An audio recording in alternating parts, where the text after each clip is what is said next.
Same. Anjay గారు, ఈ పొంగల్ మీకు చాలా ఇంపార్టెంట్ యాక్చువల్లీ. అవునండి. ఇటు గేమ్ చేంజర్ చేశారు, అటు మదగద చేశారు, అక్కడ సూపర్ హిట్ అయింది.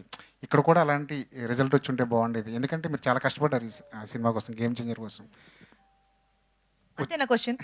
ఓకే. వచ్చి ఉంటే బాగుండేది కదా, మీ మిక్స్డ్ ఫీలింగ్ కదా. ఇప్పుడు అంటే ఒక యాక్టర్ గా నేను నా రెస్పాన్సిబిలిటీ మాత్రమే తీసుకోగలం కదా. ఒక క్యారెక్టర్ నేను ఎలా నన్ను నమ్మి డిజైన్ చేసినప్పుడు అది మనం ఎలా డెలివర్ చేస్తున్నాం, దానికి 100% పెడుతున్నామా అని దాని మీద మనకి ఇచ్చిన వర్క్ అక్కడితో అయిపోతుంది. మూవీని ఆడించాలనేది మా తపన. దానికోసం ప్రమోషన్స్కి వెళ్ళడము, ఆడియన్స్కి మూవీ గురించి చెప్పడము, ఈ టైంకి రిలీజ్ అవుతుంది చూడడం, ఇవన్నీ. అది దాటి ఇప్పుడు గేమ్ చేంజర్ గురించి మాట్లాడాలంటే దానికి ఒక సెపరేట్ ఇంటర్వ్యూ పెట్టాలి, ఎందుకని ఇది అందరికీ తెలుసు. సో కొన్ని మూవీస్ మనం పర్సనల్గా నమ్మి మనం దాని మీద ఇన్వెస్ట్ చేస్తాం. నేను గేమ్ చేంజర్లో 200% ఇన్వెస్ట్ చేశాను. And I feel very happy about audience. Game changer చూసిన తర్వాత నాతోటి మాట్లాడిన జనరల్ ఆడియన్స్ ఎవరో సినిమా బాగాలేదని చెప్పలేదు ఇప్పటి వరకు. మంచి సినిమా అనేది it's a very good mention. మంచి సినిమా అనేది, సినిమా బాగుండడం వేరు, మంచి సినిమా వేరు.